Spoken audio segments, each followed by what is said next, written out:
زه راځم تر د خیره مخ لوېږم، ما ډېر تکلیف دی، زه مخ لوېږم ډېر، بس دا ما ډېر مشکل دی.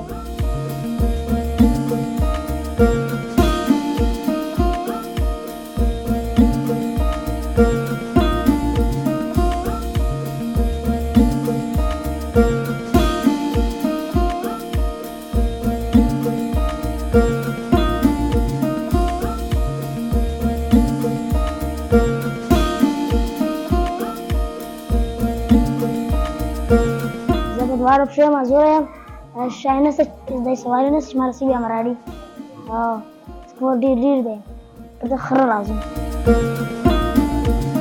ما دا خواهش چې زه ډاکټر جوړ شوی ولی، یا تا یې معذورانو ته یې داسې دغه نه دی کړی چې دوی بس که ځي بیا کې راځي. زه راځم زما کور ډېر لرې دی، که داسې د سرکار له طرفه یو شی ولی بس یو شی سړی رسولی بیا یې رسولی، نو زه ډېر په تکلیف راځم. زه چې راځم ډېر تکلیف دی، په خردا روډ دی، کله داسې د موټر سایکل کله سکي هغه ځای تر ولوېږي، او بیا موټران دي.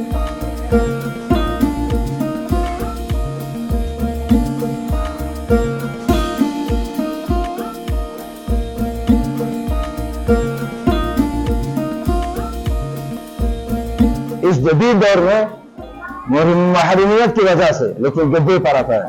हमारे जिले में दूर दराज इलाके हैं, उधर स्कूल नहीं है। ट्रांसपोर्ट न होने की वजह से बच्चे दूर दराज से पैदल आते हैं, गड्ढे पर आते हैं, लेकिन कुछ महरूम भी हैं, बहुत दूर से आता है, 5-4.5 किलोमीटर से 5 किलोमीटर से आता है, गड्ढे में आता है, गड्ढे में।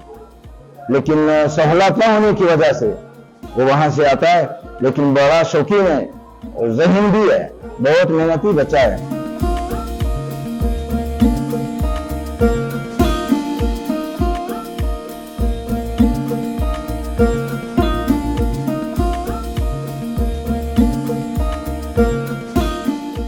زما 4-5 کاله ضایع شولو چې زما سواري نه وه چې ده زه رارسولی بیا یې وړلی. زما اوس د اخر مې اوس په دا میاشت پیدا کړې، بیا اوس سکول راغلم.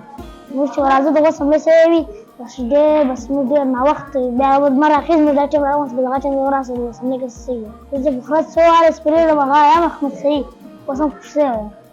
زه هم به چې دې ما ته یو شی راکړی به زه تللی به یې راتلم.